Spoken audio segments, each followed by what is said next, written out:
be a regular starter and see Mo step up in the way that he did tonight? What was that like did you see, especially like his offensive game go off?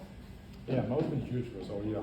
And for him to come in and do his role, a guy that's super versatile on the defensive end, can switch 1 through 5. He's been shooting the ball really well. Get down. He's a really talented player, and I think his ceiling is something that no one can really predict.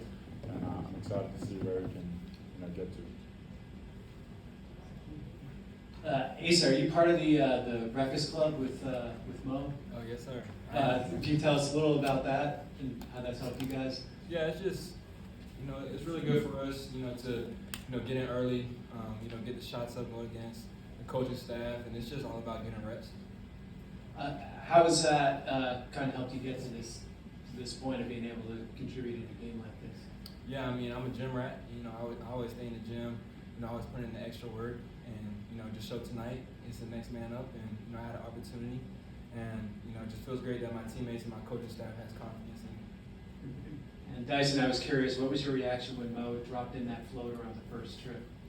Yeah, that's something he's been working on. So for him to get that floater going, something that I think he should be shooting more. But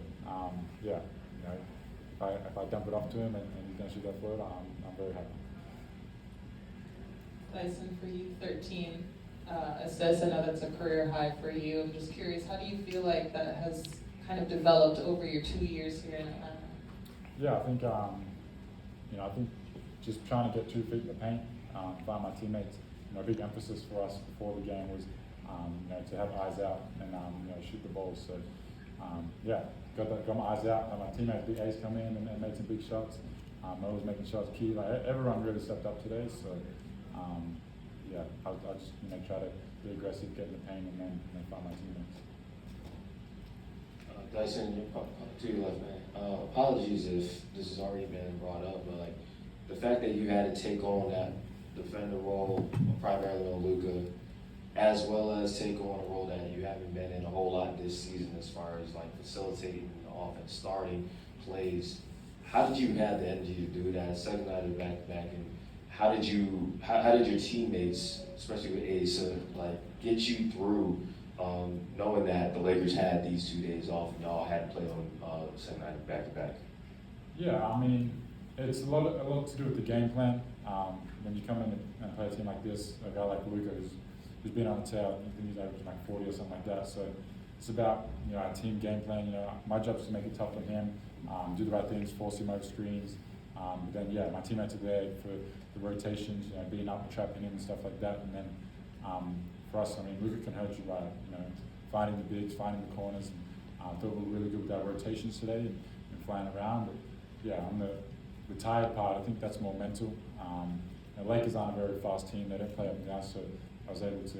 I wasn't in defensive transition as much, but I think the tired part's a lot more mental on back-to-back than it is physical. This question is for Dyson. Dyson, just first of all, how many people have told you look like Michael B. Jordan? No one, but I'll take it. It's a good one to do. So, I've never heard that one. Okay, but basketball related. I did ask you the other day at practice about turnovers. You guys only had 11 turnovers tonight. Just what you said when you specifically turn the ball over is because you're getting in the paint and then you're kind of not knowing what to do.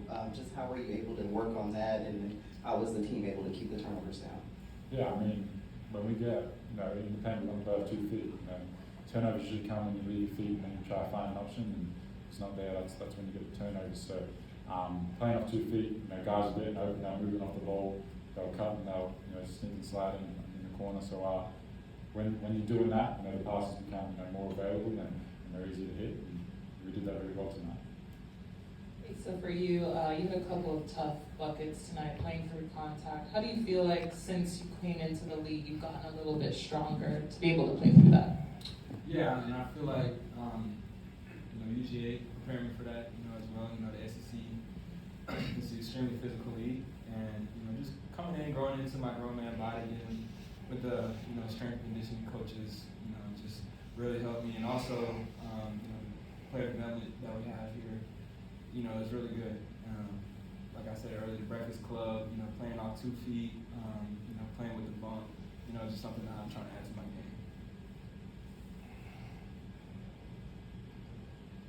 game. Asa, you had 4 steals tonight in the first half. How do you have that knack to kind of get in the passing lanes or even on the ball and also take it all the way for a fast break bucket? Yeah, I've just been watching a lot of Dyson games. You know my route well. Yeah, just been watching Dyson a lot, but also just being in the right spots. You know, on the defensive side, you know, just being that free safety in the back, and you know, just having active hands.